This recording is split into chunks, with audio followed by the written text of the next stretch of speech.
தினம்தோறும் விளக்கேற்ற நல்ல எண்ணெய் இதயம் நல்லெண்ணெய்.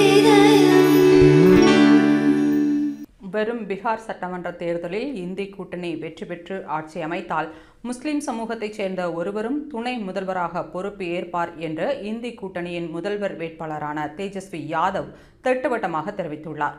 இந்தி கூட்டணி ஆட்சி அமைத்தால் கூட்டணியில் அங்கம் வகிக்கும் விகாஷீல் இன்சான் கட்சியின் தலைவரான முகேஷ் சாஹ்னி துணை முதல்வராக பொறுப்பேற்பார் என்று இந்தி கூட்டணி தெரிவித்ததை அடுத்து பீகாரின் மக்கள் தொகையில் 17% வரை உள்ள முஸ்லிம் சமூகத்தில் இருந்தும் ஒருவர் துணை முதல்வராக பொறுப்பேற்க வேண்டும் என்ற கோரிக்கை எழுந்தது.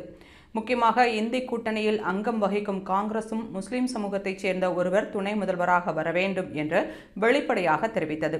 இந்நிலையில் பீகார் தேர்தல் குறித்து தனியார் தொலைக்காட்சிக்கு தேஜஸ்வி யாதவ் அளித்துள்ள பேட்டியில், பீகார் தேர்தலை பொறுத்தவரை ராஷ்டிரிய ஜனதா தளமும் இந்தி கூட்டணியும் தான் அதிக அளவிலான தொகுதிகளை சிறுபான்மையினருக்கு ஒதுக்கியுள்ளது.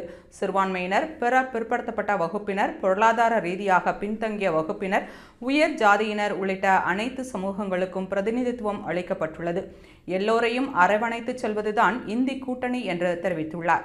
மேலும் இந்தி கூட்டணி வெற்றி பெற்று ஆட்சி அமைத்தால் முகேஷ் சாஹ்னி மட்டுமல்லாமல் மற்றவர்களுக்கும் துணை முதல்வராக பொறுப்பேற்பார்கள் என்று அசோக் கெலாட் தெரிவித்திருந்தார் என்றும், பிற பிற்படுத்தப்பட்ட வகுப்பைச் சேர்ந்தவர் மட்டுமல்லாமல் முஸ்லிம் சமூகத்தைச் சேர்ந்த ஒருவரும் துணை முதல்வராக பொறுப்பேற்பார் என்று தேஜஸ்வி யாதவ் கூறினார்.